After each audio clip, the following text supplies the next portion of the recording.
دین vibes, دین کی آواز۔ الحمد للہ وکفا وسلام علی عبادہ الذین اصطفی، اما بعد، اعوذ باللہ من الشیطان الرجیم، بسم اللہ الرحمن الرحیم۔ وَاضْرِبْ لَهُمْ مَثَلَ الرَّجُلَيْنِ، آپ ان سے دو شخصوں کا حال بیان کیجئے۔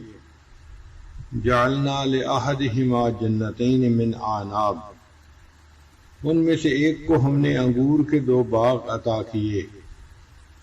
وحففناہما بنخل، اور ان کو ہم نے کھجور کے درختوں سے گھیر دیا۔ وجعلنا بینہما زرعا، اور ان دونوں کے درمیان ہم نے کھیتی بھی اگا دی۔ یعنی ایک بندے کے دو باغ تھے انگور کے، ان انگور کے دو باغوں کے درمیان کھیتی بھی تھی، اور اس کے اطراف میں کھجوروں کے درخت بھی تھے۔ یہ سورہ کہف کا دوسرا قصہ ہے، ایک بندے کا جس کے پاس دو باغ تھے۔ بعض مفسرین نے لکھا کہ بنی اسرائیل کے یہ دو بندے تھے، ایک امیر آدمی تھا اور اس کا باغ تھا، ایک فقیر آدمی تھا مگر ایمان والا تھا۔ دونوں بھائی تھے یا آپس میں پڑوسی تھے، تعلق تھا، ان کا یہ واقعہ ہے۔ اور بعض مفسرین نے لکھا کہ نہیں، مکہ مکرمہ کے دو لوگ تھے اور یہ ان دونوں کا واقعہ ہے۔ بہرحال مکہ مکرمہ کے ہوں یا بنی اسرائیل کے، واقعہ دو بندوں کا ہے۔ ایک امیر تھا، مشرک تھا، ایمان سے خالی تھا، اور دوسرا فقیر تھا مگر ایمان والا تھا۔ اللہ تعالیٰ بیان فرماتے ہیں کہ جس شخص کو ہم نے باغ دیے، اس کے پاس انگوروں کے دو باغ تھے، اور ان باغوں کے درمیان کھیتی بھی تھی، اور اس کے اطراف میں کھجور کے درخت بھی تھے۔ یہاں دو باغ کیوں کہے گئے، ذرا اس کی حقیقت کو سمجھ لیجئے کہ باغ کے درمیان میں سے پانی کی نہر جا رہی تھی۔ جن لوگوں کے ہاں نہری پانی ہوتا ہے وہ سمجھتے ہیں کہ نہر سے جب پانی لیا جاتا ہے اور اس کی نالا آگے لے کر جاتے ہیں تو دو طرف کھیت الگ الگ ہو جاتے ہیں، حالانکہ وہ ایک ہی مالک ہوتا ہے، مگر اس نالے کے ایک طرف کھیت الگ نظر آتا ہے اور دوسری طرف الگ نظر آتا ہے۔ تو یہ بھی معاملہ ایسا ہی تھا کہ مالک ایک تھا اور باغ بھی ایک ہی تھا، لیکن درمیان میں پانی کے نالا گزرنے کی وجہ سے وہ ایک کی جگہ دو باغ نظر آتے تھے۔ تو اللہ رب العزت نے یوں ہی فرما دیا کہ ہم نے ایک بندے کو دو باغ عطا کیے تھے۔ ان انگور کے دو باغوں کے درمیان جو حصہ تھا اس میں کھیتی باڑی ہوتی تھی، اور اس کی جو اطراف تھی اس کے اوپر کھجور کے درخت لگے ہوئے تھے۔ کلتا الجنتین آتت اکلہا، یہ دونوں باغ اپنا پورا پورا پھل دیتے تھے۔ وَلَمْ تَظْلِمْ مِنْهُ شَيْئًا، اور پھلوں میں ذرا بھی کمی نہ رہتی تھی۔ وَفَجَّرْنَا خِلَالَهُمَا نَهْرًا، اور ہم نے ان دونوں کے درمیان نہر جاری کر دی تھی۔ یعنی جو پانی کا نالا تھا نا، وہ نہر تھی جو درمیان میں گزر رہی تھی، جس نے باغ کو دو حصوں میں تقسیم کر دیا تھا۔ وَكَانَ لَهُ ثَمَرٌ، اور اس کے لیے اور بھی پھل تھے۔ فقال لصاحبہ وهو يحاورہ، اس بندے نے اپنے ساتھی سے بات کی، انا اکثر منک مالا واعز نفرا، کہ میں تجھ سے مال بھی زیادہ رکھتا ہوں اور میرے پاس کام کرنے والے بندے بھی زیادہ ہیں۔ عام طور پر ہم نے دیکھا ہے کہ جو کسان لوگ ہوتے ہیں یہ جب بیٹھ کے باتیں کرتے ہیں تو اپنے کھیت کی فصل کی باتیں کرنا ان کو اچھا لگتا ہے۔ تو اس نے بھی کہا کہ دیکھو میرا مال بھی تجھ سے زیادہ ہے اور میرے پاس جو کام کرنے والے لوگ ہیں وہ بھی تجھ سے زیادہ ہیں۔ ودخل جنتہ، اور وہ اس حال میں اپنے باغ میں داخل ہو گیا، وہو ظالم لنفسہ، اور وہ اپنی جان پر ظلم کرنے والا تھا، یعنی متکبر بندہ تھا، مال کا گھمنڈ تھا اس کو، تو وہ اپنی جان پہ ظلم کرنے والا تھا۔ قال، کہنے لگا، ما اظن ان تبید ہذہ ابدا، کہ میں یہ گمان نہیں کرتا کہ یہ باغ کبھی خراب ہوگا۔ جب آدمی اپنے کھیت کو، باغ کو سیٹ کر لیتا ہے نا، تو دیکھ کے اس کا دل چاہتا ہے کہ یہ ہمیشہ اسی طرح رہے، کبھی خراب نہ ہو۔ تو یہ بندہ بھی جب اپنے باغ میں داخل ہوتا تھا تو دیکھ کے سوچتا تھا کہ میرا یہ باغ ہمیشہ اسی طرح رہے گا، یہ کبھی بھی خراب نہیں ہوگا۔ وما اظن الساعۃ قائمۃ، اور نہ میں یہ خیال کرتا ہوں کہ قیامت قائم ہوگی۔ وَلَئِن رُدِدتُّ إِلَىٰ رَبِّي لَأَجِدَنَّ مِنْهَا خَيْرًا مِنْهَا مُنْقَلَبًا، اور اگر اپنے رب کی طرف لوٹا دیا گیا تو اس سے بہتر لوٹنے کی جگہ ضرور وہاں بھی پالوں گا۔ امیر آدمی کے دل میں عجیب غلط فہمی ہوتی ہے، وہ یہ سمجھتا ہے کہ دنیا میں اللہ نے مجھے جیسے یہاں آسانیاں دی ہیں اور عیش و آرام دیا ہے، جب میں مر جاؤں گا تو آخرت میں بھی مجھے اسی طرح عیش و آرام ہی ملے گا، میں یہاں بھی خاص ہوں، میں آگے بھی اللہ کا خاص بندہ ہوں۔ وہ اپنے اعمال کو نہیں دیکھتا، وہ اپنے مال کو اللہ کے ہاں اپنی قبولیت کی دلیل سمجھتا ہے کہ اللہ مجھ سے راضی ہے تو اللہ نے مجھے اتنا رزق دیا ہوا ہے، ہر چیز اللہ نے جو مجھے عطا کی ہے اس کا مطلب اللہ مجھے اچھا سمجھتے ہیں، مجھے پسند کرتے ہیں، اور چونکہ مجھے پسند کرتے ہیں اور اللہ نے دنیا میں مجھے اتنا دیا ہے تو اول تو قیامت کے دن آنا نہیں، اور اگر آ بھی گیا تو وہاں بھی مجھے اسی طرح بڑا باغ ملے گا اور میں وہاں بھی بڑا بن کر زندگی گزاروں گا۔ قال له صاحبه وهو يحاوره، اس کے ساتھی نے جواب دیتے ہوئے اس سے کہا، اکفرت بالذی خلقک من تراب، کیا تم نے کفر کیا اس اللہ کے ساتھ، اس ذات کے ساتھ جس نے تجھے مٹی سے پیدا کیا، ثم من نطفۃ، پھر نطفہ سے پیدا کیا، ثم سواک رجلا، پھر اللہ نے تجھے بالکل صحیح آدمی بنایا، یعنی اللہ نے تمہیں پیدا کیا، اگر وہ چاہتا تمہاری بصارت نہ ہوتی، سماعت نہ ہوتی، تمہارے جسم کے اعضاء ٹھیک نہ ہوتے، صحت اچھی نہ ہوتی، اللہ نے تمہیں بالکل صحیح صحت کے ساتھ صحیح سالم انسان بنایا، تو یہ اللہ کا تجھ پر فضل ہے اور کرم ہے۔ لیکن هو اللہ ربی، تو میری بات تو یہ ہے کہ وہ اللہ میرا رب ہے، ولا اشرک بربی احدا، اور میں اپنے رب کے ساتھ کسی کو شریک نہیں ٹھہراتا۔ ولولا اذ دخلت جنتک، اور جب تو اپنے باغ میں داخل ہوا، قلت ما شاء اللہ، تو تجھے چاہیے تھا کہ تو یہ کہتا کہ یہ اللہ کی طرف سے ہے، لا قوت الا باللہ، اللہ کے سوا کوئی قوت والا نہیں، ان ترنی انا اقل منک مالا و ولدا، اگر تو مجھے اس حال میں دیکھ رہا ہے کہ میں تجھ سے مال اور اولاد میں کم ہوں، فعسى ربی ان یؤتینی خیرا من جنتک، قریب ہے کہ میرا رب مجھے تجھ سے بہتر باغ عطا فرما دے، وَيُرْسِلَ عَلَيْهَا حُسْبَانًا مِّنَ السَّمَاءِ، اور تیرے باغ پر اللہ آسمان سے کوئی آفت بھیج دے، فَتُصْبِحَ سَعِيدًا زَلَقًا، جس کی وجہ سے تیرا باغ ایک میدان بن کر رہ جائے، اور يُصْبِحَ مَاؤُهَا غَوْرًا، اور اللہ تعالیٰ پانی کو زمین کے اندر نیچے اتار دے، فَلَن تَسْتَطِيعَ لَهُ طَلَبًا، پھر تو اسے طلب کرنے کی کوشش نہ کر سکے، یعنی تو پانی نکالنا بھی چاہے تو اتنا گہرا پانی ہو کہ تو پانی نکال ہی نہ سکے۔ ابھی تو تجھے وافر پانی مل رہا ہے نا، جس کی وجہ سے تیرے باغ میں پھل بھی ہے اور تجھے مال مل رہا ہے اور تیرے اندر تکبر آ گیا ہے۔ اللہ اس پانی کے لیول کو زمین میں اگر نیچے کر دے تو پھر تیرے باغ کا کیا بنے گا، پھر تیرا باغ خراب ہو جائے گا۔ وَأُحِيطَ بِثَمَرِهِ، اور اس کے پھلوں کو آفت سے گھیر دیا گیا، فَأَصْبَحَ يُقَلِّبُ كَفَّيْهِ عَلَى مَا أَنفَقَ فِيهَا، اور اس حال میں اس شخص میں اس نے صبح کی کہ جو کچھ اس میں خرچ کیا تھا اس پر ہاتھ ملنے لگ گیا، وَهِيَ خَاوِيَةٌ عَلَى عُرُوشِهَا، مفسرین نے لکھا ہے کہ ایک آگ لگی اور اس کے جو درخت تھے وہ سارے کے سارے اس میں جل گئے. یہ جو انگور کے درخت ہوتے ہیں نا، یہ سیزن میں تو سرسبز ہوتے ہیں، پھل دیتے ہیں.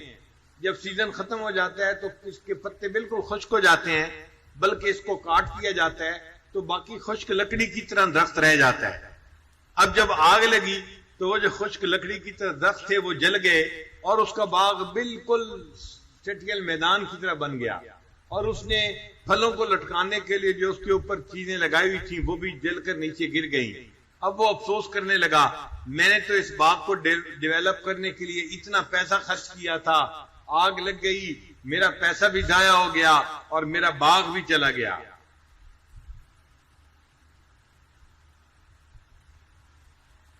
وَيَقُولُ يَا لَيْتَنِي لَمْ أُشْرِكْ بِرَبِّي أَحَدًا، اور وہ کہہ رہا تھا کہ ہائے کاش میں اپنے رب کے ساتھ کسی کو شریک نہ ٹھہراتا. یعنی میں نے جو شرک کیا تو یہ برا کام کیا، اللہ نے مجھے میرے اس باغ سے محروم کر دیا. وَلَمْ تَكُنْ لَهُ فِئَةٌ يَنْصُرُونَهُ، اور اس کے لیے ایسا کوئی گروہ نہ تھا جو اس کی مدد کرتا من دون اللہ، اللہ کے مقابلے میں. وَمَا كَانَ مُنْتَصِرًا، اور نہ وہ خود بدلہ لینے کے اوپر قادر تھا. یہ جو آیت مبارکہ ہے نا، یہ خاص معنی رکھتی ہے کہ اللہ تعالیٰ نے اس متکبر بندے کے باغ کو جلا دیا اور اس سے نعمت کو واپس لے لیا، اور فرمایا کہ جب ہم نے نعمت کو واپس لے لیا نہ کوئی اس کی مدد کرنے والا تھا اور نہ وہ کوئی بدلہ لے سکتا تھا.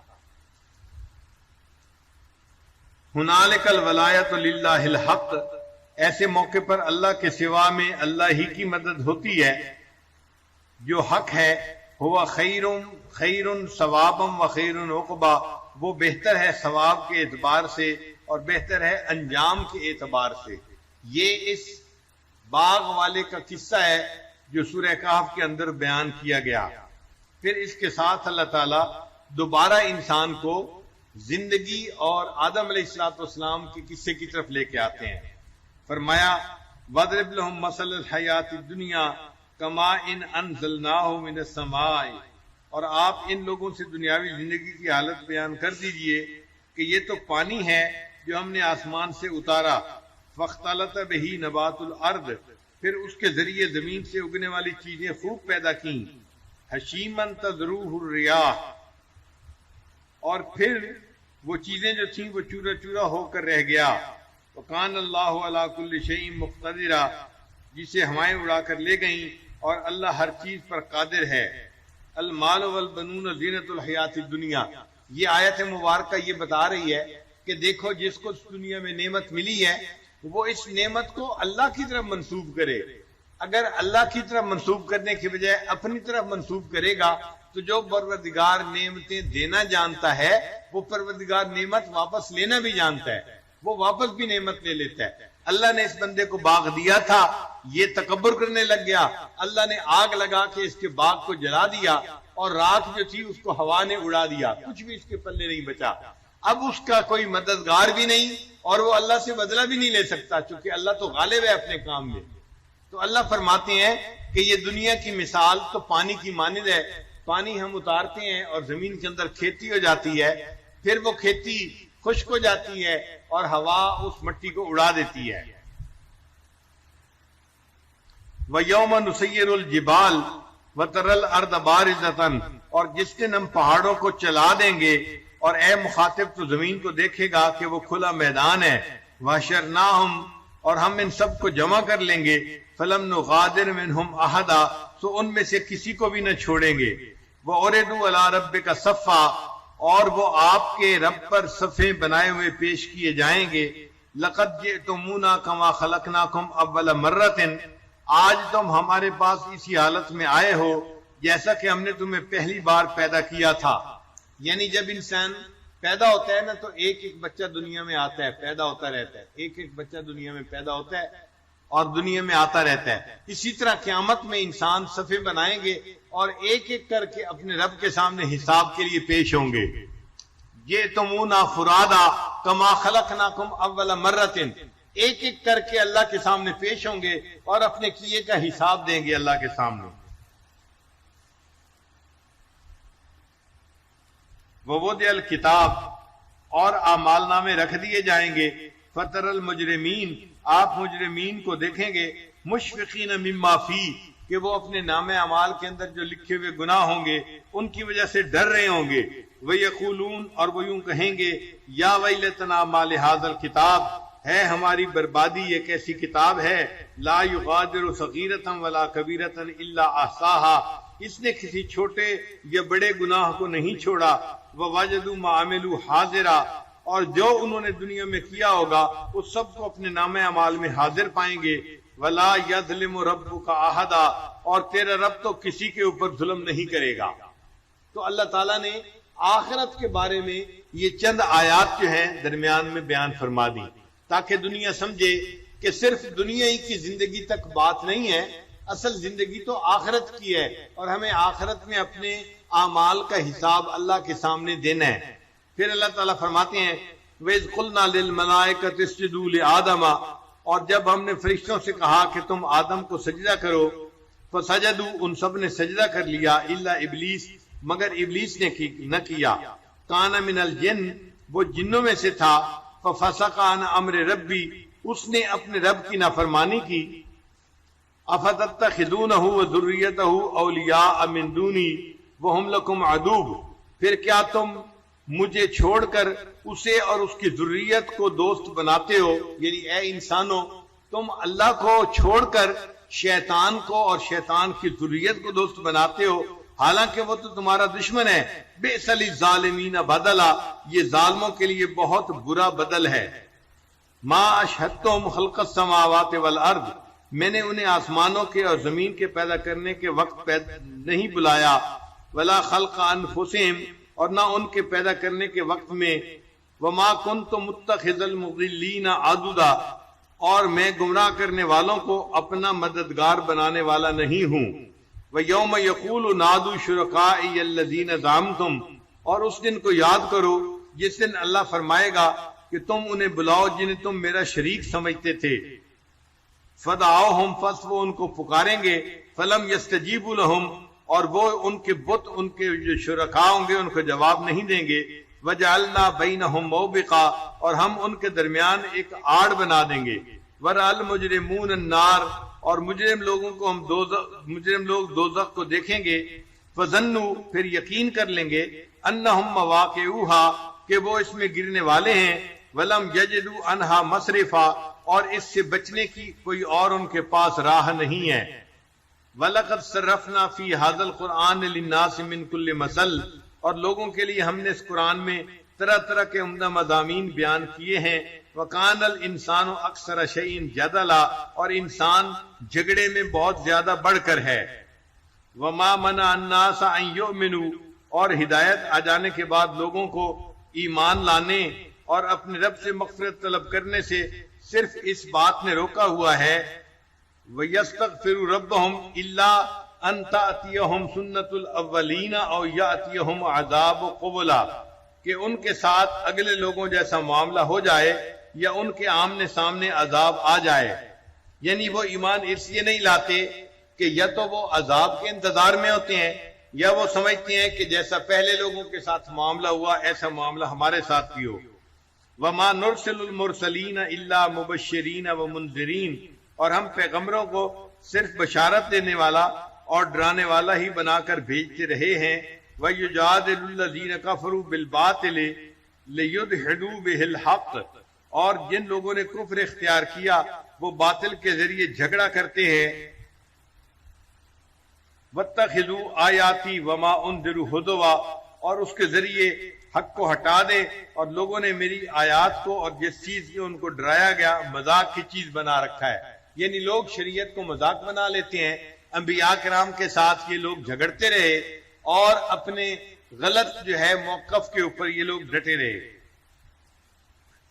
وَمَنْ أَظْلَمُ مِمَّنْ ذُكِّرَ بِآيَاتِ رَبِّهِ، اور اس سے بڑھ کر کون ظالم ہوگا جسے اس کے رب کی آیتوں کے ذریعے نصیحت کی گئی. فَأَعْرَضَ عَنْهَا، اس نے اس سے روگردانی کی. وَنَسِيَ مَا قَدَّمَتْ يَدَاهُ، اور جو کچھ اس نے آگے بھیجا ہے اسے بھول گیا. إِنَّا جَعَلْنَا عَلَىٰ قُلُوبِهِمْ أَكِنَّةً، ہم نے ان کے دلوں پر اس کے سمجھنے کے لیے پردے ڈال دیے. أَن يَفْقَهُوهُ، سمجھنے کے لیے. وفی آذانہم وقرا، اور ان کے کانوں کے اندر بھی ڈانٹ دے رکھی ہے. یعنی کچھ لوگ ایسے ہوتے ہیں جیسے ان کے کانوں کے اندر کچھ ڈال دیا گیا، ان کو خیر کی بات سنائی نہیں دیتی اور ان کے دلوں پہ پردہ آ جاتا ہے، اور اس پردے کی وجہ سے وہ حق بات کو سمجھنے سے قاصر ہوتے ہیں. وَإِن تَدْعُهُمْ إِلَى الْهُدَىٰ، اگر تو ان کو ہدایت کی طرف بلائیں، فَلَن يَهْتَدُوا إِذًا أَبَدًا، تو وہ ایسی حالت میں ہرگز ہدایت پر نہ آئیں گے. وَرَبُّكَ الْغَفُورُ ذُو الرَّحْمَةِ، اور آپ کا رب بہت مغفرت کرنے والا ہے. لَوْ يُؤَاخِذُهُم بِمَا كَسَبُوا، اگر وہ پکڑ کرتا ان لوگوں کے اعمال کی وجہ سے، لَعَجَّلَ لَهُمُ الْعَذَابَ، تو ان کے لیے جلد ہی عذاب بھیج دیتا. بَل لَّهُم مَّوْعِدٌ، لیکن ان کے لیے تو ٹھکانہ ہے، وقت ہے ایک عذاب آنے کا. لَن يَجِدُوا مِن دُونِهِ مَوْئِلًا وَتِلْكَ الْقُرَىٰ أَهْلَكْنَاهُمْ، اور یہ وہ بستیاں ہیں جن کو ہم نے ہلاک کر دیا. لَمَّا ظَلَمُوا، کہ انہوں نے گناہ کیے. وَجَعَلْنَا لِمَهْلِكِهِمْ مَوْعِدًا، اور ہم نے ان کے ہلاک ہونے کے لیے وقت کو مقرر کر رکھا ہے. یعنی اس سے پہلے بھی ہم عذاب نہیں لاتے، اور جب وہ وقت آ جاتا ہے تو پھر عذاب آیا ہوا ٹلتا بھی نہیں ہے. یہ صاحب جنتین کا قصہ ہے جو اللہ رب العزت نے قرآن مجید میں بیان فرمایا. کل آپ سے اس پوری سورت کے بارے میں بتایا تھا کہ اس کا ایک لب لباب ہے. وہ لب لباب کیا تھا کہ اس میں اللہ تعالیٰ نے 5 قصے بیان فرمائے ہیں. کتنے قصے بیان فرمائے ہیں؟ 5 قصے. ان قصوں میں جو سب سے مرکزی قصہ ہے وہ حضرت آدم علیہ السلام کا اور ابلیس کا قصہ ہے. آدم و ابلیس کا قصہ. اس میں سے کچھ آج آیات بھی گزری جس میں جو ہے ابلیس کے بارے میں کچھ باتیں ہوئیں. تو یہ آدم و ابلیس کا قصہ یہ مرکزی قصہ ہے. اور اس سے پہلے 2 قصے تھے وہ عوام الناس کے قصے تھے. ان میں سے ایک قصہ تھا اصحاب کہف کا اور ایک قصہ تھا صاحب جنتین کا. ہم نے اصحاب کہف کا قصہ بھی پڑھ لیا اور صاحب جنتین کا قصہ بھی آپ پڑھ لیا. پھر اس کے بعد 2 قصے ہوں گے وہ خواص کے قصے ہوں گے. ان میں سے ایک قصہ ہوگا حضرت موسیٰ علیہ السلام اور خضر علیہ السلام کا جو قرآن مجید کے اندر بیان ہوا. یہ انشاءاللہ ہم کل پڑھیں گے. اور دوسرا قصہ جو خواص میں سے تھا وہ ایک بادشاہ کا ہوگا جس کا نام تھا سکندر ذوالقرنین. اس نے اللہ کی زمین پہ اللہ کے حکم کو نافذ کیا تھا. یہ قصہ بھی آئندہ بعد میں آئے گا. یہ 2 خواص کے قصے ہم بعد میں پڑھیں گے. تو گویا پوری صورت کا خلاصہ آپ 5 قصوں میں سمجھ سکتے ہیں. درمیانی قصہ کون سا تھا؟ آدم علیہ السلام تھا اور ابلیس کا. اور پہلے 2 قصے کون سے تھے؟ عوام الناس کے. ان میں سے ایک قصہ کس کا تھا؟ اصحاب کہف کا تھا اور دوسرا کس کا تھا؟ صاحب جنتین کا تھا. اور بعد کے 2 قصے کن کے ہیں؟ خواص کے قصے ہیں. ان میں سے پہلے خواص میں سے کون تھے؟ حضرت موسیٰ علیہ السلام تھے اور ایک بندہ تھا جس کو اللہ نے علم عطا کیا تھا وہ خضر علیہ السلام تھے. اور دوسرے خاص بندے کون تھے؟ ایک بادشاہ گزرا ہے جس کا نام سکندر ذوالقرنین تھا اور اس کو اللہ نے ہر چیز دنیا کی عطا کی تھی اور وہ اللہ کی زمین پہ اللہ کا حکم نافذ کرنے والا تھا. اس لیے وہ خاص بندہ تھا. یہ 2 قصے آئندہ ہم پڑھیں گے. ابھی تک ہم نے صرف 2 قصے پڑھے ہیں اور تیسرا قصہ آدم و ابلیس کا بھی آج کچھ ہم نے پڑھا ہے. باقی 2 قصے بعد میں پڑھیں گے. اب یہ تو لب لباب ہو گیا. اب اس لب لباب کو تھوڑا سا اور آگے بڑھا لیجئے تو آپ کے لیے بات کو یاد کرنا آسان ہوگا کہ ان تمام قصوں میں سب سے پہلے اللہ رب العزت نے جب سورہ کہف کو شروع کیا تو اپنی الوہیت کا ذکر کیا ہے کہ الہ کون ہے؟ فقط اللہ کی ذات ہے. عبادت کے لائق کون ہے؟ اللہ کی ذات ہے. لا الہ الا اللہ، نہیں کوئی معبود سوائے اللہ کے. تو اللہ نے سورت کو شروع کیا تو شروع میں اللہ نے اپنی الوہیت کا تذکرہ کیا ہے اور جب اللہ نے اس سورت کو ختم کیا تو ختم کے اوپر اپنی ربوبیت کا ذکر کیا ہے. ختم میں اللہ نے کس کا تذکرہ کیا ہے؟ اپنی ربوبیت کا تذکرہ کیا ہے کہ رب کون ہے؟ اللہ کی ذات ہے. فمن کان یرجو لقاء ربہ، اپنی ربوبیت کا تذکرہ اللہ نے سورت کے آخر پر کیا ہے. تو سورت کے شروع میں اللہ نے تذکرہ کس کا کیا؟ اپنی الوہیت کا. اور آخر پہ تذکرہ کس کا کیا؟ اپنی ربوبیت کا. اور ایک نقطہ اور بھی یاد رکھیں کہ سورت کے شروع میں اللہ نے اپنے پیارے حبیب صلی اللہ علیہ وسلم کا تذکرہ کیا مگر ان کی ابدیت کا تذکرہ کیا ہے، ان کی ابدیت کا تذکرہ کیا ہے۔ الحمدللہ الذی انزل علی عبدہ الکتاب، تو عبد کا تذکرہ کیا ہے۔ تو شروع میں اللہ نے اپنے حبیب کی ابدیت کا تذکرہ کیا ہے، اور آخر کے اوپر جہاں اللہ نے اپنی ربوبیت کا تذکرہ کیا وہاں پر اپنے محبوب کی بشریت کا تذکرہ کیا ہے۔ وہاں کس کا تذکرہ کیا ہے؟ محبوب کی بشریت کا تذکرہ کیا ہے۔ قل انما انا بشر مثلکم، تو بشریت کا تذکرہ آ گیا نا۔ تو اب پوری سورت کا خلاصہ اور آپ زیادہ بہتر طور پہ سمجھ سکتے ہیں کہ اس سورت میں کتنے قصے بیان ہوئے؟ 5۔ مرکزی قصہ کون سا ہے؟ آدم و ابلیس کا قصہ، اور اس سے پہلے 2 عوام الناس کے قصے ہیں۔ ایک ان میں سے نوجوانوں کا قصہ اصحاب کہف کا ہے، اور دوسرا صاحب جنتین ایک امیر آدمی کا قصہ، مگر وہ مشرک تھا، ایمان سے خالی تھا، اس کا قصہ اللہ نے بیان فرمایا ہے۔ یہ 2 قصے ہم نے پڑھ لیے، اور اس کے بعد 2 قصے اور ہوں گے، وہ خواص کے قصے ہوں گے۔ ان میں سے ایک ہوگا حضرت موسیٰ علیہ السلام کا واقعہ، اور دوسرا کون سا ہوگا؟ سکندر ذوالقرنین کا واقعہ۔ حضرت موسیٰ علیہ السلام تو کلیم اللہ تھے، اللہ کے رسول تھے، اولو العزم رسولوں میں سے تھے، اس لیے وہ خواص میں سے تھے، اور سکندر ذوالقرنین اس لیے خواص میں سے تھا کہ وہ امیر آدمی تھا مگر اللہ کے زمین پر اللہ کے حکم کو نافذ کرنے والا تھا، اور جو بندہ اللہ کی زمین پہ اللہ کے حکم کو نافذ کرے وہ اللہ کو بڑا پسندیدہ ہوتا ہے، اس لیے وہ بھی ایک مقبول بندہ بن گیا، اللہ کا خاص بندہ بن گیا۔ پھر اس سورت کے شروع میں اللہ نے اپنی الوہیت کا تذکرہ کیا ہے۔ کس کا تذکرہ کیا ہے؟ اپنی الوہیت کا۔ اور سورت کے آخر میں اللہ نے اپنی ربوبیت کا تذکرہ کیا ہے۔ پھر سورت کے شروع میں اللہ نے اپنے حبیب صلی اللہ علیہ وسلم کی ابدیت کا تذکرہ کیا ہے۔ کس کا کیا ہے؟ ان کی ابدیت کا تذکرہ کیا ہے۔ اور سورت کے آخر میں اللہ نے اپنے حبیب صلی اللہ علیہ وسلم کی بشریت کا تذکرہ کیا ہے۔ یہ اب پوری سورت کا خلاصہ آپ کے ذہن میں گویا بیٹھ گیا۔ اب ہم ذرا چند نکات اور بھی اس کے بارے میں پڑھتے ہیں۔ سب سے پہلے نکات ہیں جو اللہ تعالیٰ ارشاد فرماتے ہیں الحمدللہ الذی انزل علی عبدہ الکتاب، کہ اللہ رب العزت نے اپنے پیارے حبیب صلی اللہ علیہ وسلم کے لیے عبد کا لفظ استعمال کیا ہے۔ انسان کے لیے سب سے بڑا مقام جو وہ دنیا میں پا سکتا ہے وہ ابدیت ہے۔ سب سے بڑی بلندی جو انسان اس دنیا میں حاصل کر سکتا ہے وہ بلندی کون سی ہے؟ ابدیت۔ اسی لیے انسان ذکر کرتا ہے تاکہ ذکر کی وجہ سے انسان کے اندر اللہ کی محبت آ جائے، اور اللہ کی محبت اس کے دل سے ماں سوا کی محبت کو ختم کر دیتی ہے، دنیا کی محبت مٹا دیتی ہے، مخلوق کی محبت کر دیتی ہے، دل اللہ کی محبت سے بھر جاتا ہے۔ اب یہ اللہ کی محبت جو ہے صرف اسی کا ہونا ہی مقصود نہیں ہے، بلکہ اس سے ایک قدم آگے ہے۔ وہ کیا؟ کہ جب یہ محبت دل میں آتی ہے اور بڑھ جاتی ہے پھر انسان اپنے محبوب کو راضی کرنا چاہتا ہے۔ محبت کی وجہ سے اپنے محبوب کو راضی کرنے کی فکر ہوتی ہے۔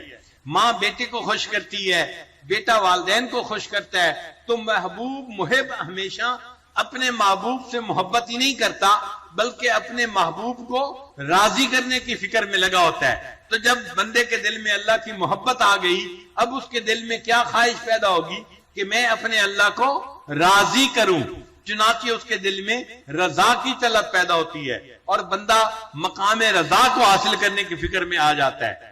اب جس بندے کو رضا حاصل ہونے کی فکر لگ جاتی ہے تو رضا کیا چیز ہے؟ رضا ہے اللہ کی تقدیر کے اوپر راضی رہنا۔ اللہ اس کے اوپر شکر کے حالات بھیجے تو وہ اللہ کا شکر ادا کرے، اور اگر اللہ اس کے اوپر مشکل حالات بھیجے تو وہ صبر کرے۔ اس کو کہتے ہیں اللہ کی رضا پہ راضی رہنا، یعنی ہر حال میں بندہ اپنے رب سے راضی رہتا ہے۔ نبی علیہ الصلوۃ والسلام نے حدیث پاک میں فرمایا الحمدللہ علی کل حال، میں اللہ سے ہر حال میں راضی ہوں۔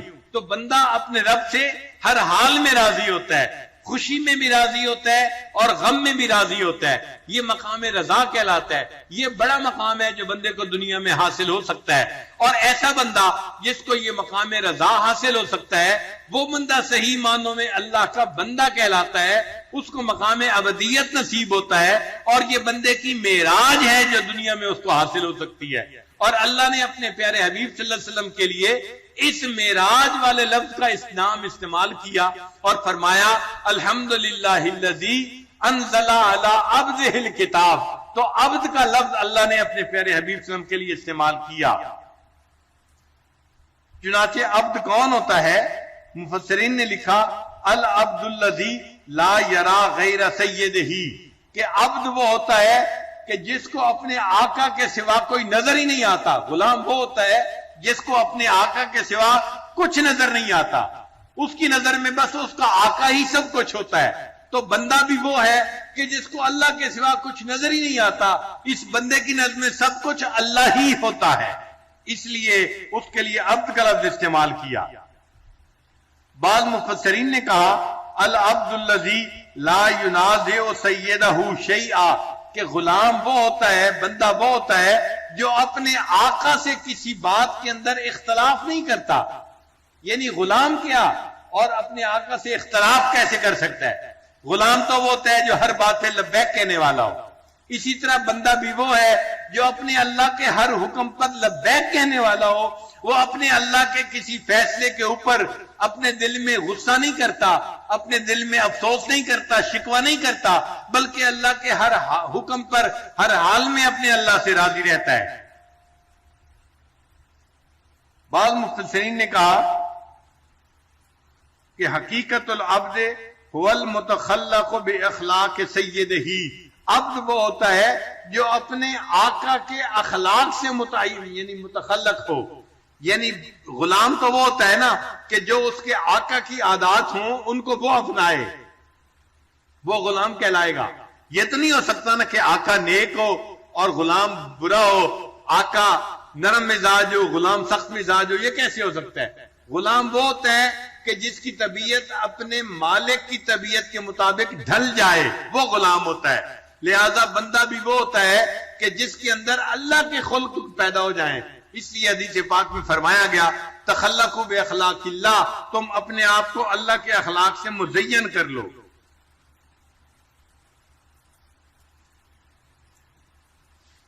اللہ رب العزت نے سورت کو حمد کے ساتھ شروع کیا، تو ہمیں چاہیے کہ قولی، فعلی اور حالی ہر طرح کی حمد اللہ کے لیے ہونی چاہیے.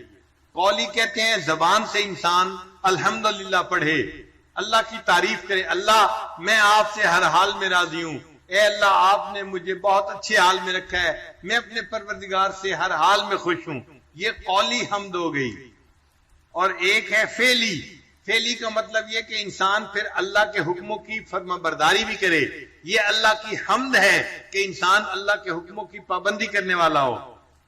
اور حالی جو ہے وہ یہ کہ انسان کسی بھی حال میں ہے، عند کل حال من الاحوال، وہ اللہ کی حمد بیان کرے.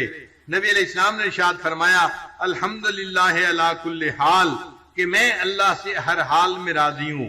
تو بندہ اپنے اللہ سے ہر حال میں راضی رہے. یہ اللہ تعالیٰ کی حمد ہے جو ہمیں بیان کرنی چاہیے اور ہمیں راضی رہنا چاہیے.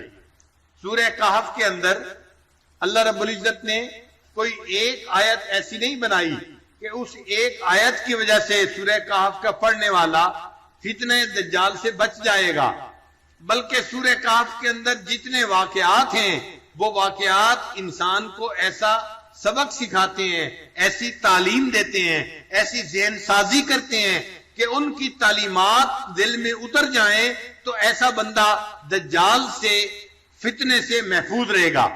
دجال کے فتنے کے بارے میں حدیث پاک میں ہے کہ نبی علیہ السلام نے ارشاد فرمایا کہ آدم علیہ السلام سے لے کر قیامت تک کوئی اتنا بڑا فتنہ نہیں آیا جتنا فتنہ بڑا دجال کا فتنہ ہوگا. صحابہ کرام کہتے ہیں ہم اتنا ڈرتے تھے دجال کے فتنے سے کہ اگر کوئی بندہ قضائے حاجت کے لیے درختوں کی اوٹ میں جاتا تھا تو جب درختوں سے نکل کر واپس آتا تھا تو وہ ڈر رہا ہوتا تھا ایسا نہ ہو میں واپس جاؤں اور دجال آ چکا ہو. اتنا ڈرتے تھے دجال کے آنے سے. تو اگر صحابہ کرام کو دجال کے آنے کا اتنا ڈر تھا تو آپ سوچیں ہم تو قیامت کے کتنے قریب کی زندگی گزار رہے ہیں، ہمیں تو دجال کے فتنے سے بڑا ڈرنے کی ضرورت ہے. احادیث سے پتہ چلتا ہے کہ دجال ایک شخص ہوگا جو دنیا کے اندر فتنہ پھیلائے گا. اچھا دجال کا لفظ سمجھ لیجئے، دجل کہتے ہیں فریب کو، ملمہ سازی کو. کئی لوگ ہوتے ہیں نا کہ وہ تانبے کے زیور بنا کے اس کے اوپر سونے کا پانی چڑھا دیتے ہیں، تو دیکھنے میں وہ سونے کا زیور نظر آتا ہے لیکن ہوتا تانبے کا ہے. تو اس کو ملمہ سازی کہتے ہیں. یہی دجل ہے کہ اوپر سے کچھ نظر آتا ہے، اندر سے کچھ ہوتا ہے. تو دجال بھی اوپر سے کچھ ہوگا، اندر سے کچھ ہوگا. اور جو دجالی تہذیب ہے وہ بھی اسی طرح کہ اوپر سے بڑی خوشنما نظر آئے گی لیکن اس کے اندر خرابی ہوگی، اندر اس کے فتنہ ہوگا. اور آج دجالی تہذیب بڑھتی چلی جا رہی ہے. مادیت کا فتنہ اتنا آ گیا ہے کہ آج کفر جو ہے اپنی تہذیب کو پوری دنیا کے اندر غالب کرنے کے لیے کوشش میں لگا ہوا ہے، اور وہ بڑے پیارے پیارے نام استعمال کرتا ہے. آپ دیکھیں جمہوریت کا نام کتنا پیارا ہے، اس نام کو پوری دنیا میں اس نے پھیلا دیا ہے. چنانچہ اچھے لکھے پڑھے لوگ شریعت نافذ کرنے سے گھبراتے ہیں یا شریعت نافذ کرنے سے پریشان ہوتے ہیں. حالانکہ اللہ کی زمین ہے، اللہ کے بندے ہیں، اللہ کا حکم نافذ کرنے میں کیا رکاوٹ ہونی چاہیے؟ کوئی رکاوٹ نہیں ہونی چاہیے. لیکن اس نے نام اتنا خوبصورت بنا دیا، آج پوری دنیا بس جمہوریت کے پیچھے لگی ہوئی ہے. ٹھیک ہے، ہمارے ملک میں بھی جمہوریت ہے، ہم بھی اسی نظام کے تحت زندگی گزار رہے ہیں، مگر اس نے اس کو اتنا خوشنما بنا دیا کہ اس کے علاوہ دوسرے بندے کو کچھ نظر ہی نہیں آتا. قرآن مجید میں ہے اگر تم زمین میں اکثریت کی پیروی کرنے لگ جاؤ گے تو یہ تمہیں گمراہ کر دیں گے. قرآن مجید کی آیت ہے. تو اکثریت جو کہتی ہے وہی کر لو، اگر ہم اس کو زندگی کا اصول بنا لیں تو ہم تو دین کے اوپر نہیں رہ سکتے، دین سے دور چلے جائیں گے. آج تو ملکوں کی اکثریت فیصلہ کر رہی ہے کہ مرد سے شادی کر رہا ہے. بتاؤ یہ بے وقوفی کے قانون ہیں یا نہیں؟ یہ جہالت کے قوانین ہیں نا یا نہیں؟ لیکن بڑے بڑے ملکوں میں یہ قوانین آج اسمبلیوں میں پاس ہو رہے ہیں. تو یہ جو دجالی فتنہ ہوگا نا، یہ اوپر سے بڑا خوبصورت نظر آئے گا مگر اندر اس کے خرابی ہوگی. اور آج اوپر سے واقعی یہ چیزیں بڑی خوبصورت نظر آتی ہیں. انسان سمجھتا ہے کہ جی دنیا میں ترقی ہو گئی ہے اور ہمیں بھی ترقی یافتہ بن جانا چاہیے، لہذا ان کو دیندار لوگ اچھے نہیں لگتے. سب سے پہلے دین بیزاری ان کے اندر آ جاتی ہے. اور آج آپ دنیا میں دیکھ رہے ہیں کہ پوری دنیا کے اندر اس وقت دین بیزاری کی کیفیت ہے. وہ دین کا نام سننا ہی پسند نہیں کرتے. حالانکہ دیندار لوگ اچھے لوگ ہوتے ہیں، اچھے اخلاق والے ہوتے ہیں، حقوق اللہ اور حقوق العباد دونوں کو پورا کرنے والے لوگ ہوتے ہیں، مگر ان کو دین کا نام ہی اچھا نہیں لگتا، دین والوں کی شکل ہی اچھی نہیں لگتی. اس لیے آپ دیکھیں جو دنیا کے لکھے پڑھے لوگ ہیں، آج یہ کسی دیندار کو دیکھ لیتے ہیں تو ان کے دلوں کے اندر انقباض آ جاتا ہے. ان کو محسوس ہوتا ہے پتہ نہیں یہ کہاں سے جنگل کی بلا اٹھ کے آ گئی ہے. یہ ان کی غلط فہمی ہے اور ان کی گمراہی ہے کہ وہ دین سے دور ہوتے چلے جا رہے ہیں اور دین کی بجائے مادیت کو زندگی کا مقصد بناتے چلے جا رہے ہیں. یہ جو مادیت پرستی ہے یہی دجالی فتنہ ہے جو آج کے دور میں بڑھتا ہی چلا جا رہا ہے. آپ دیکھیں آج کے دور میں انسان اسی دنیا کی زندگی کو اپنا سب کچھ سمجھنے لگ گیا ہے، اسی دنیا کی زندگی کو اپنی زندگی کا مقصد سمجھنے لگ گیا ہے. جس بندے کو دیکھو اس کا دل چاہتا ہے گھر ایسا ہو، گاڑی ایسی ہو، بچے ایسے ہو، تعلیم ایسی ہو، کاروبار ایسا ہو، جو ہو یہی ہو، اور آخرت ذہن سے نکلتی جا رہی ہے، آخرت کو بھولتا ہی جا رہا ہے. یہی دجالی فتنہ ہے کہ انسان آخرت کو بھول جائے گا اور دنیا کی زندگی کو اپنا سب کچھ سمجھنا شروع کر دے گا. اس کے اوپر جو ہے ہمارے بعض اکابرین نے کتابیں بھی لکھی ہیں. مادیت اور ایمان کا یہ مقابلہ ہے جو آج کے دور میں ہو رہا ہے. ایک طرف ایمان والے ہیں جو اپنی آخرت کو بنانے کی فکر میں لگے ہوئے ہیں، جو دین کی محنت کی فکر میں لگے ہوئے ہیں، جو مدارس چلا رہے ہیں، دین کی دعوت کا کام کر رہے ہیں، جو اللہ کے بندوں کو اللہ کی طرف بلا رہے ہیں، یہ ایمان کی محنت کرنے والے لوگ ہیں. اور دوسری طرف وہ لوگ ہیں جو اسی دنیا کے ریسورسز کو بڑھانے کے لیے اور زیادہ پیسہ کمانے کی محنت میں لگے ہوئے ہیں، اور وہ چاہتے ہیں کہ بس دنیا کی زندگی خوشنما ہونی چاہیے، دنیا کے اندر اچھے شہر ہوں، اچھی بلڈنگز ہوں، ڈیولپڈ ایریا ہونا چاہیے، کھانا پینا اچھا ہونا چاہیے، دنیا کی زندگی اچھی ہونی چاہیے. تو یوں لگتا ہے کہ آج کے دور میں ایمان اور مادیت کی ایک جنگ ہے جو چل رہی ہے. ایک طرف ایمان والے ہیں اور دوسری طرف مادیت پرست لوگ ہیں جو فقط دنیا ہی کے پیچھے لگے ہوئے ہیں. انہوں نے مال کمانا ہوتا ہے، حلال اور حرام سے ان کو کوئی واسطہ نہیں ہوتا، حلال اور حرام کا ان کے ذہن میں کوئی تصور ہی نہیں ہوتا، بس مال کمانا ہوتا ہے. یہی دجالی فتنہ ہے جو آج کے دور میں عام ہو گیا ہے، اور اس میں ہر بندہ جو ہے وہ آہستہ آہستہ الجھتا چلا جا رہا ہے. اب اس فتنے سے کون بچے گا؟ جو بندہ ایمان کے اوپر ڈٹا رہے گا، جو بچہ ایمان کے اوپر جمع رہے گا. اب ایمان کے اوپر جمنے کے لیے بندے کو اپنا ایمان بچانا پڑتا ہے، اور اس کو کئی مرتبہ کہف کے اندر جانا پڑتا ہے. جیسے نوجوانوں نے اپنے ایمان کو بچانے کے لیے کیا کیا تھا، وہ کہاں چلے گئے تھے؟ کہف میں چلے گئے تھے. آج کے دور میں بھی ایمان بچانے کے لیے بندے کو کسی کہف کے اندر داخل ہونا پڑے گا. توجہ سے بات سنیے گا. آج کے زمانے میں 5 کہف ہیں. آج کے زمانے میں کتنے کہف ہیں؟ 5 کہف ہیں. اگر ان کہف میں بندہ داخل ہو جائے تو وہ زمانے کے یہ جو رواج کے رسم و رواج کے فتنے ہیں ان سے بچ سکتا ہے. ان میں سے پہلا کہف جو ہے وہ مدارس کا کہف ہے. پہلا کہف کون سا ہے؟ مدارس کا کہف. جو بچہ مدرسے میں آ جاتا ہے، آپ غور کریں گے، اس کا ایمان محفوظ ہو جاتا ہے، اس کے اعمال محفوظ ہو جاتے ہیں، اس کی آخرت محفوظ ہو جاتی ہے، اس کا دین محفوظ ہو جاتا ہے. دنیا کی یہ نئی نئی ترقی اس بندے کو نہیں لبھا سکتی، اس بندے کو شیطانی راستے پہ نہیں چلا سکتی. یہ بندہ مدرسے کی برکت کی وجہ سے اپنے دین کے اوپر جمع ہوتا ہے، اور اس نے اپنے دانتوں کے ساتھ مضبوطی سے شریعت کو پکڑا ہوا ہوتا ہے. تو مدرسہ اس کے لیے کہف بن جاتا ہے. مدرسہ اس کے لیے کیا بن گیا؟ کہف بن گیا. اس کا ایمان بچ گیا. دوسرا کہف آج کے دور میں اللہ والوں کی خانقاہیں ہیں. جو لوگ اللہ والوں کے ساتھ بیعت ہو جاتے ہیں، نسبت کو جوڑ لیتے ہیں، وہ بھی ایک کہف میں داخل ہو جاتے ہیں. ہم نے دیکھا ہے وہ دفتروں میں کام کرنے والے ہیں، فیکٹریوں میں کام کرنے والے ہیں، مگر ان کے اندر دینداری آ جاتی ہے. وہ رسم و رواج کی طرف نہیں جاتے، وہ زمانے کی جو ہے فتنے فساد کی طرف نہیں جاتے، بلکہ اللہ کی محبت کی طرف بڑھتے ہیں اور دین کی زندگی گزارتے ہیں. ان کا بھی ایمان محفوظ ہو جاتا ہے اللہ اللہ کرنے کی برکت کی وجہ سے. تو یہ اللہ والوں کی خانقاہیں بھی آج کے دور میں ایک کہف کی مانند ہیں. ایک تیسرا کہف آج کے دور میں دعوت و تبلیغ کا کام ہے، جس کو ہم تبلیغی جماعت کہتے ہیں. یہ بھی کہف کی مانند ہے. ہم نے دیکھا ہے جو نوجوان جماعت میں جانا شروع کر دیتا ہے، سروزہ لگا لیتا ہے، چیلا لگا لیتا ہے یا 3 چیلے لگا لیتا ہے، وہ بھی دین کے اندر آ جاتا ہے. اس کی زندگی میں بھی دین آ جاتا ہے. وہ کاروباری ہو، وہ دکاندار ہو، وہ سبزی فروش ہو، یا وہ کسی فیکٹری میں کام کرنے والا مزدور ہو، لیکن جماعت میں جانے کی برکت سے دین اس کا اوڑھنا بچھونا بن جاتا ہے.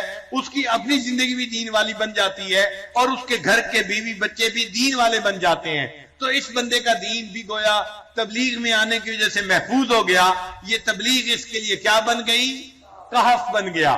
تو مدارس بھی کہف ہیں، خانقاہیں بھی کہف ہیں، اور دعوت و تبلیغ کا کام بھی کہف ہے. یہ کہف ہے. اور ایک چوتھا کہف ہے، وہ قرآن مجید ہے. جو بندہ قرآن مجید کے ساتھ تچھی ہو جاتا ہے، قرآن مجید کو پڑھنا، سیکھنا، سمجھنا شروع کر دیتا ہے، تو قرآن مجید اس بندے کے دین کا محافظ بن جاتا ہے. تو قرآن مجید بھی کہف کی مانند ہے.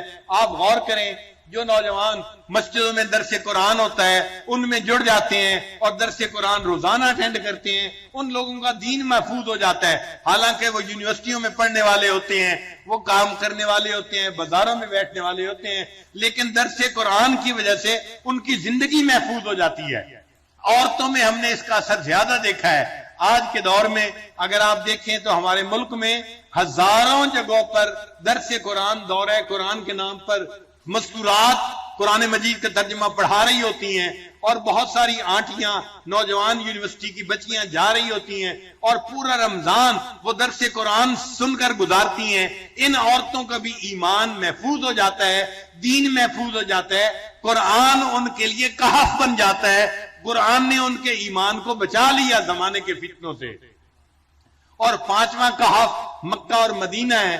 جو بندہ آج کے دور میں مکہ اور مدینہ میں پہنچ جاتا ہے وہ بھی دجال کے فتنے سے بچ جاتا ہے. حدیث پاک سے ثابت ہے، نبی علیہ السلام نے ارشاد فرمایا دجال پوری دنیا کے اندر جائے گا اور اپنے فتنے کو پھیلائے گا، لیکن مکہ اور مدینہ کے اندر داخل نہیں ہو سکے گا۔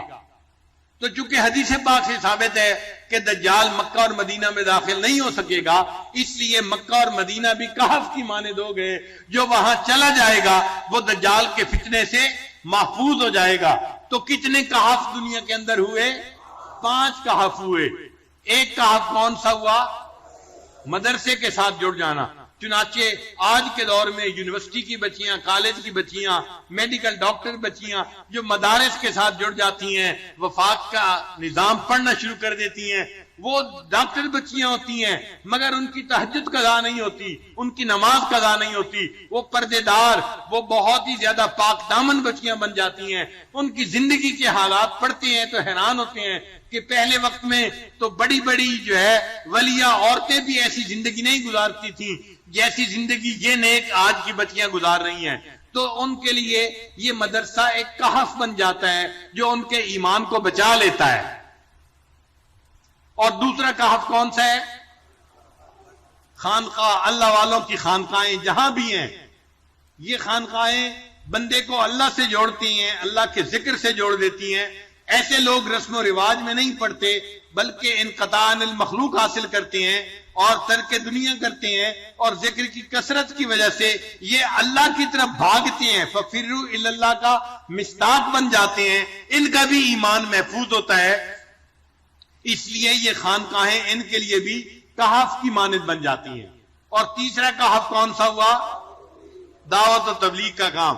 جو بندہ دعوت و تبلیغ کے ساتھ جڑ جاتا ہے، مقامی گشت کرتا ہے، بیرونی گشت کرتا ہے، سروزہ لگاتا ہے، شب جمعہ میں جانا شروع کر دیتا ہے، ہم اپنی آنکھوں سے دیکھتے ہیں اس بندے کا دین محفوظ ہو جاتا ہے۔ وہ بندہ دیکھنے میں دنیا دار بندہ ہوتا ہے، ایک سبزی فروش ہے یا مزدور ہے یا کام کرنے والا ہے، لیکن دین کی فکر اس کو لگ جاتی ہے، پوری دنیا میں دین آ جائے اس کے دل کا غم بن جاتا ہے، اس کا ایمان محفوظ ہو گیا، یہ دجالی فتنے سے بچ گیا۔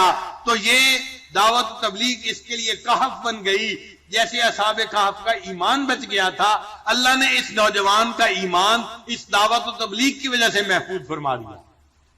چوتھا کہف کون سا ہے؟ قرآن مجید ہے۔ جو بندہ دنیا کے جس ملک میں بھی ہو، اگر درس قرآن کے ساتھ جڑا ہوا ہے، اگر وہ قرآن مجید کا ترجمہ سیکھ رہا ہے، قرآن مجید کو سمجھ رہا ہے، قرآن مجید کی تعلیمات کے مطابق زندگی گزار رہا ہے، تو قرآن مجید کی برکت ایسی ہے، یہ قیمہ ہے، یہ کتاب انسان کو دین کے اوپر جما دیتی ہے، اس کی برکت سے اللہ اس کے دین کو محفوظ کر لیتے ہیں، لہذا قرآن مجید بھی بندے کے لیے ایک کہف بن جاتا ہے۔ اور پانچواں کہف کون سا ہے؟ مکہ اور مدینہ۔ یہ بھی اللہ نے ایسے شہر بنا دیے جو برکت والے شہر ہیں۔ پیارے حبیب صلی اللہ علیہ وسلم کی پیدائش مکہ مکرمہ میں ہوئی، اور آپ صلی اللہ علیہ وسلم کی وفات اور آپ کا آرام مدینہ طیبہ میں ہوا۔ یہ دونوں شہر نبی علیہ السلام کے شہر ہیں، اور یہ دونوں کہف ہیں۔ جو وہاں پہنچ جائے گا اللہ تعالیٰ دجال سے اس کی حفاظت فرمائیں گے اور اس بندے کا ایمان محفوظ ہو جائے گا۔ لہذا اب ہم اگر چاہتے ہیں کہ ہمارا ایمان محفوظ ہو تو ہمیں پہلا کام کیا کرنا پڑے گا؟ ہمیں کسی نہ کسی کہف کے ساتھ نتھی ہونا پڑے گا اپنے ایمان کو بچانے کے لیے۔ تو سورہ کہف کے جو 5 واقعات ہیں نا، ہر واقعے میں کوئی نہ کوئی سبق ہے۔ تو اصحاب کہف کے واقعے میں سبق کیا ہے کہ اے بندے، اگر تم اپنا ایمان بچانا چاہتے ہو زمانے کے جو ہے نا حالات سے، اور جو ہر طرف بے حیائی کا ماحول بڑھ رہا ہے اور کفر بے حیائی کو پھیلانے کے لیے کوششیں کر رہا ہے، تو تمہیں اپنے ایمان کو بچانے کے لیے کہف میں سے کسی نہ کسی کہف کے اندر جانا پڑے گا، تب تمہارا ایمان محفوظ ہو جائے گا۔ یہ بات سمجھ آ گئی؟ اب اگلا قصہ کون سا ہے؟ صاحب جنتین کا قصہ۔ دوسرا قصہ کون سا ہے؟ صاحب جنتین کا قصہ۔ اس قصے کا سبق اور لب لباب یہ ہے کہ اے بندے، اگر تمہیں اللہ تعالیٰ دنیا میں نعمتیں دیتے ہیں، تم فیکٹری کے مالک ہو، تم بزنس مین ہو، تم اچھی جاب کرنے والے ہو، تم اچھی تعلیم رکھنے والے ہو، اور تمہیں مال پیسہ ہے، گاڑی ہے، گھر ہے، سب دنیا کی نعمتیں موجود ہیں، اپنے اندر گھمنڈ مت آنے دینا۔ جس پروردگار نے نعمت دی ہے ان نعمتوں کو اسی کی طرف منسوب کرنا، اپنی طرف نعمتوں کو منسوب نہ کر لینا۔ انسان عام طور پر نعمتوں کو اپنی طرف منسوب کرتا ہے. آپ قارون کا قصہ پڑھ کے دیکھ لیں تو قارون نے کیا کہا تھا کہ یہ سب کچھ وہ ہے اوتیتم علم من عندی، جو میرے پاس علم تھا بزنس کا میں نے اس کو لگایا اور اتنا مال مجھے جو دیا تو یہ میرے علم کی وجہ سے مجھے ملا. اس نے اس مال کو اللہ کی طرف نہیں منسوب کیا کہ اللہ نے مجھے رزق عطا کیا ہے، بلکہ اس کو اپنی طرف منسوب کیا کہ یہ مجھے ملا ہے. تو قارون نے کیا کیا تھا؟ مال کو اپنی طرف منسوب کیا تھا. اس کی وجہ سے پھر اللہ کی پکڑ میں آ گیا. اور یہ جو صاحب جنتین تھا اس نے بھی مال کو کس طرح منسوب کیا؟ اپنی طرح منسوب کیا. میرا یہ باغ ہے، میرا باغ کبھی ختم نہیں ہوگا، میں نے اتنا اچھا اس کو ڈیولپ کیا ہے اور یہ ہمیشہ ہمیشہ رہے گا، اور میں تو مر بھی گیا تو مجھے تو آخرت میں بھی اتنا اچھا ٹھکانہ مل جائے گا. اس نے اپنی طرح منسوب کیا اور اپنی طرح منسوب کرنے کی وجہ سے اللہ تعالیٰ نے اس نے دنیا کے باغ کو جلا کے بھی رکھ دیا اور اس کو اس نعمت سے محروم بھی کر دیا. تو یہ قصہ ہمیں سکھا رہا ہے کہ جس بندے کو اللہ دنیا میں نعمت عطا کرے وہ نعمت کو کس کی طرح منسوب کرے؟ اس منعم علیہ طرح کی طرح منسوب کرے جس نے نعمت کو عطا کیا ہے. جو پروردگار نعمتیں دینا جانتا ہے وہ پروردگار نعمتیں لینا بھی جانتا ہے. تو یہ صاحب جنتین کا قصہ ہمیں یہ سبق دیتا ہے. ہم یہ سبق اچھی طرح سیکھ لیں اور کبھی اپنی ان نعمتوں کو اپنی طرف منسوب نہ کریں کہ میں نے یہ کیا. نہ میں نے نہیں کیا. اگر فیکٹری میری چل رہی ہے تو میں نہیں چلا رہا، اللہ چلا رہے ہیں. اگر میری کھیتی سب مجھے زراعت دے رہی ہے تو میں نہیں اس سے کھیتی لے رہا، اللہ مجھے دے رہے ہیں. تو دینے والا کون ہے؟ اللہ ہے. اللہ کی طرف نظر جانی چاہیے، اپنی ذات کی طرف نظر نہیں جانی چاہیے. تو صاحب جنتین کے ذریعے سے ہمیں یہ سبق مل گیا. تو ہمیں اصحاب کہف کے قصے سے کیا سبق ملا؟ کہ ہمیں اپنا ایمان بچانے کے لیے کسی نہ کسی کہف کے ساتھ نتھی ہو کے زندگی گزارنی چاہیے. چنانچہ وہ 5 کہف کون سے ہیں؟ مدارس کہف ہیں، خانقاہیں کہف ہیں، دعوت و تبلیغ کا کام کہف ہے، قرآن مجید کے درس جہاں بھی دنیا میں ہوتے ہیں، مرد دیتے ہیں، عورتیں دیتی ہیں، مرد اور سب کے لیے یہ قرآن مجید کے ساتھ نتھی ہو جانا یہ کہف کے اندر داخل ہونے کی مانند ہے. قرآن مجید بندے کے ایمان کو محفوظ کر لیتا ہے اور بندے کو سیدھے رستے کے اوپر رکھتا ہے، بھٹکنے نہیں دیتا. اور 5واں کہف کون سا ہے؟ 5واں کہف مکہ مدینہ ہے. اس لیے حدیث پاک میں آتا ہے کہ قرب قیامت میں ایک وقت آئے گا کہ دیندار لوگ پریشان ہوں گے اور پریشان ہو کے وہ مکہ اور مدینہ کی طرف ہجرت کریں گے. کوئی مدینہ جائے گا، کوئی مکہ جائے گا. تو مکہ اور مدینہ کی طرف ہجرت کرنا یہ حدیث پاک سے ثابت ہے. آج بھی اللہ تعالیٰ اگر کسی بندے کو اتنا مال عطا کرے کہ وہ گھر اپنا بدل سکتا ہے تو مکہ اور مدینہ جا کے رہنا چاہیے، کیونکہ وہیں پہ امام مہدی آئیں گے اور وہیں پر جو ہے اللہ تعالیٰ ایمان والوں کی حفاظت فرمائیں گے. اور ایک اور بات سن لیجئے کہ میں نے ایک حدیث پاک میں یہ بات پڑھی، میں ابھی آج اس کا ریفرنس تلاش کر رہا تھا. اس حدیث پاک میں تھا کہ جب امام مہدی آئیں گے تو امام مہدی کے جو انصار ہوں گے یہ کہف میں رہنے والے لوگ ہوں گے. امام مہدی کے جو انصار ہوں گے، انصار سے کیا مراد؟ ان کے جو مددگار ہوں گے. تو ان کے مددگار کون لوگ ہوں گے؟ جو اس وقت کے اصحاب کہف ہوں گے وہ ان کے مددگار ہوں گے. تو جو گویا اس وقت ان 5 کہف کے اندر رہنے والے لوگ ہوں گے نا، یہ اپنے وقت میں امام مہدی کے انصار بنیں گے، ان کے دوست بنیں گے اور اللہ ان کے ایمانوں کی حفاظت فرمائیں گے اور دجال کے فتنے سے یہ لوگ محفوظ رہیں گے. تو سورہ کہف ہمیں دجال کے فتنے سے محفوظ کرتی ہے. سورہ کہف کے اندر 5 قصے ہیں اور ہر قصہ ہمیں ایک سبق سکھاتا ہے. ہم نے 2 قصے پڑھے ہیں اور 2 قصوں سے ہم نے 2 سبق سیکھے ہیں. ایک سبق ہم نے سیکھا ہے کہ اصحاب کہف کی طرح ہمیں اپنی زندگی میں کسی نہ کسی کہف کے ساتھ نتھی ہو کر رہنا ہے تاکہ ہمارے ایمان کی حفاظت ہو جائے. اور دوسرا سبق ہمیں صاحب جنتین کے قصے سے سیکھا. وہ سبق کیا تھا کہ اللہ اگر کسی کو نعمتیں عطا کرے تو نعمتوں کو اپنی طرف منسوب نہ کرے، اپنے اندر عجب اور تکبر نہ پیدا ہونے دیں، نعمتوں کو اللہ کی طرف منسوب کریں جس نے نعمتوں کو عطا کیا ہے۔ جو بندہ ایسا کرے گا وہ شکر ادا کرنے والا ہوگا، اس کا ایمان محفوظ رہے گا، اور جو ان کو اپنی طرف منسوب کرے گا یہ دجالی فتنے کے اندر جو ہے وہ گرفتار ہو جائے گا اور ایمان سے محروم ہو جائے گا۔ یہ دو قصے آج ہم نے پڑھے، اور ان دو قصوں کے ساتھ ہم نے جو ہے آج ہم نے جو سبق سیکھا وہ بھی ہم نے دہرا لیا ہے۔ تیسرا قصہ تھا آدم و ابلیس کا، تو یہ قصہ ہمیں اپنی آخرت کی طرف یاد دلاتا ہے۔ اس کا لب لباب یہ ہے کہ ہم دنیا میں رہتے ہوئے فقط دنیا کی زندگی کو اپنا مقصد نہ سمجھیں، اپنی منزل نہ سمجھیں۔ منزل ہماری کچھ اور ہے۔ ہم خانہ بدوش لوگ ہیں۔ ہم کون ہیں؟ خانہ بدوش لوگ ہیں۔ ہمارا گھر جنت تھا، وہاں سے نکل پڑے اور ہم دنیا میں ایک جگہ سے دوسری جگہ رہتے پھر رہے ہیں۔ بالآخر جانا کہاں ہے؟ ہم نے جنت میں جانا ہے۔ ہم اپنے گھر کو نہ بھولیں۔ ایک وقت آئے گا جب ہم فوت ہو جائیں گے، پھر قیامت قائم ہوگی، اور پھر اللہ تعالیٰ ایمان کے صدقے ہمیں ہمارے گھر میں واپس لوٹا دیں گے۔ ہم جنت میں واپس پہنچیں گے، وہ ہمارا ٹھکانہ ہوگا، وہ ہمارا مستقر ہوگا۔ وہاں پر ماں کے سینہ فیہ ابدا، ہم ہمیشہ ہمیشہ نعمتوں میں زندگی گزارنے والے بن جائیں گے۔ تو تیسرا قصہ ہمیں یاد دلاتا ہے، اے لوگوں، فقط دنیا کی زندگی کو اپنا سب کچھ نہ سمجھو، اور دنیا سے دل نہ لگاؤ، اور دنیا کے آرام اور دنیا کی عیش پرستی کے اوپر نہ ریجھ جاؤ، بلکہ اپنی آخرت کو یاد رکھنا اور اپنے اصلی گھر کو کبھی نہ بھولنا۔ تو تین قصے ہم نے پڑھے، اور تین قصے ہمیں کیا کیا سبق یاد دلاتے ہیں؟ پہلا قصہ اصحاب کہف کا، وہ ہمیں سبق دیتا ہے کہ ہمیں زندگی گزارنی ہے تو کسی نہ کسی کہف کے ساتھ نتھی ہو کے زندگی گزارنی ہے۔ اور کہف کتنے ہیں؟ 5 ہیں۔ کون کون سے؟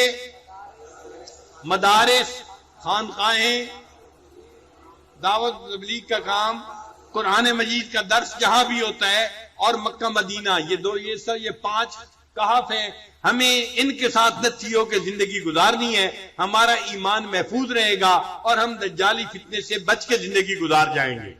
اور دوسرا قصہ صاحب جنتین کا، وہ ہمیں کیا سبق سکھاتا ہے کہ اگر کسی بندے کو اللہ تعالیٰ دنیا کی نعمتیں عطا کرے تو ان نعمتوں کو وہ اپنی طرف منسوب نہ کرے، اپنے اندر عجب اور تکبر نہ پیدا کرنے دے، اپنے اندر بڑائی نہ پیدا کرے، بڑا بول نہ بولے، اپنے اندر گھمنڈ نہ پیدا کرے، بلکہ اللہ کی نعمتوں کی قدر دانی کرے، بے قدر نہ بنے، احسان فراموش نہ بنے، بلکہ اللہ کا احسان مند بنے، اور کہے کہ میرے اللہ نے مجھے سب کچھ عطا کیا ہے، میں اس اللہ کا فرما بردار بندہ بن کے زندگی گزاروں گا۔